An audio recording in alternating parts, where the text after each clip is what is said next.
hopefully you've all done a practice one, even if you've done it in the past, so you know your proportions of where everything goes. So that's going to help you. So these are my two mug shots. So now what we're going to do, I'm going to put it into practice with actual images. So I've got a couple here that I'll show you. So I've used these in the past when teaching. I love feature. These are brilliant to draw. Any kind of features that you've got lots of them basically. So old skin is brilliant to draw because you've got something to really latch onto with all the shading and texture and everything. But what I've done, so breaking it down, this is almost like a perfect one. This one I'll show you because I've got it here. So it's broken down already. What I've done, I did this ages ago on the computer. So this is into the thirds. So just things to be aware of. If it's slightly older, the hairline recedes, doesn't it? So where the hairline would be. So we've got where the hairline would be to the eyebrows, eyebrows to the nose, and nose to the bottom of the chin. So that fits perfectly. And then the half for the top of the hair at the top there. And again, a couple of things to be aware of. As you get older, the nose carries on growing, as do the ears. So that's why they're a lot bigger on an older gentleman. I'm going to grab another one because and this is what I'm saying about the proportions. They don't always work out with different people. And this is great because you're seeing the proportion of that face. So if you want the likeness, you need to look at the proportions of that likeness. So I'm going to go from the top of the nose to the bottom of the chin as a measurement. If I take that up, it roughly fits up to the eyebrow line. And if I take that up again, we can see that it comes way up really high. So again, so this section of his head is smaller. So if I want to get a really good likeness of this one, when I'm doing my proportions, these will be two equally spaced proportions, whereas this top one, I would bring the hair down lower. And I'm just going to take another one and do exactly the same. So I'll just hold this so you can see it better. And again, I've always got the pencil in my hand, so I'm just using it. And I tend to use it from the back because it's easier than the tip. That's just me personally. See how you get on. So again, with the hairline to the forehead, the whole forehead section. So the hairline to the eyebrow, then if I take that down, it takes me down to the top of the lip. And likewise, the top of the lip. So I know that that is a far bigger spacing. So if I go from the chin to the top of the lip, go from the top of the lip, that takes me up to the bridge of the nose. So again, that's a smaller gap. I think it gets bigger as it goes up. So each spacing on this proportion gets bigger as I go up. So it's just being aware of that when you want a likeness. And then likewise, which one should I do next? I'll do this one next. So younger face, wrinkle free, is a lot smoother. So there's not much to go on, but I'm just going to do it. And again, you can't really see the top of her head, but I just do it anyway. So we've got the lips to the chin, and then on this one, it takes us up to where the eyes are. If I go up again, that takes us up. So I know that this section is a lot smaller on her face. She's got a lovely heart-shaped face. Is a lot smaller than the other proportions. So if I was to draw this, I would have one proportion, top of the head to the eyebrow, eyebrow to the nose, and then that bottom section, if I do it, eyebrow to the nose, bring it down, I would need to bring it up shorter for the chin to get her proportions. And then age-wise again, so if you're going younger, features change again. So this one, the eyes are a lot bigger because it's a younger person. And then just be careful as well if you have got images, working from images, if the heads are slightly tilted. So on this one in particular, the head is tilted forward. So therefore you're seeing, and a good way to see it is where the highlight sits. The highlight is sitting right at the top of the forehead there, whereas technically it should be centered. So that's coming at me. Because of that, you see less of the chin. So it's just being aware of this. And again, if I just do a measurement, eyebrow, top of the hairline to eyebrow. Actually, it should come up a bit ready for the eyebrows. It's going in a V shape. To eyebrow, see eyebrow to top to the chin. Eyebrow to the nose, that fits, but the nose to the chin is a big gap up, so this is a really shorter area. So you're just being aware of your different proportions on your faces before you start, to help you work out the characteristics of that person that you're doing. Right, so what I'm going to do, I'm going to take this image and I'll do a contrast. I'll do an older person and then a younger person next to it, and hopefully this will help you. I'm just going to bring this back. So I often do this on the computer. This helps me to roughly look at the proportions, and it's funny because his whole head almost sits in a 3x3 square. So all it means is his head, it's quite square. That's terrible to say, isn't it? But it's quite square because of the ears coming out. It almost fills the whole distance. But anyway, so I'll use this as a rough guide. So again, just starting off with my oval.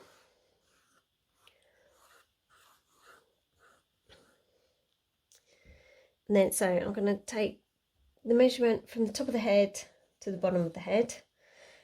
And here I can see exactly where it is. If it's not, I've got one here that I've handed out before in class. You can just draw lines on it. So if I come close, hopefully you can see there's a line at the bottom of the chin here, a line gone across for the nose, a line's gone across where the eyebrows are, and then a line where the hairline is. So you feel free to print them out, draw all over them if it helps you. So I've got the top of the hairline. That'll be where the hair is at the top there, because that's the top of his head there, and his remaining hair.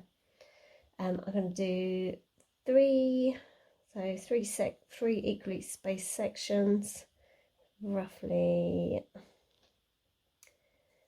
So let's change that. Is that looking better? Yeah. Just draw that one a tiny bit, and that one. So I've got my sections out, and then from there I'm just going to pop the side in for ears. That's going to make me roughly square, marking out where the ears are. So now I know roughly where things are plotted, where things are going to go. I can start just drawing it all in. So what I'm going to do, rather than listen to me waffle on again, I'll do a speed drawing so you can see it come alive.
powerful palette color that works. You want to have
primary palette comprised of red as the dominant primary color.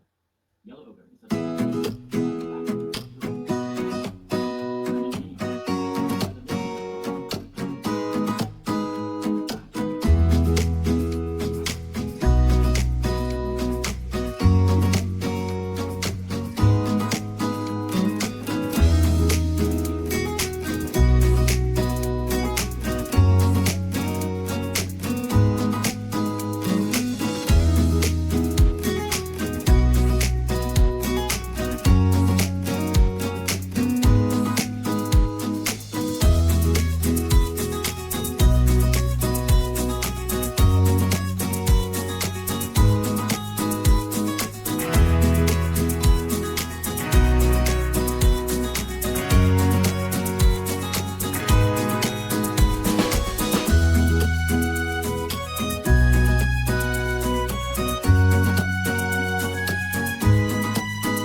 breakdown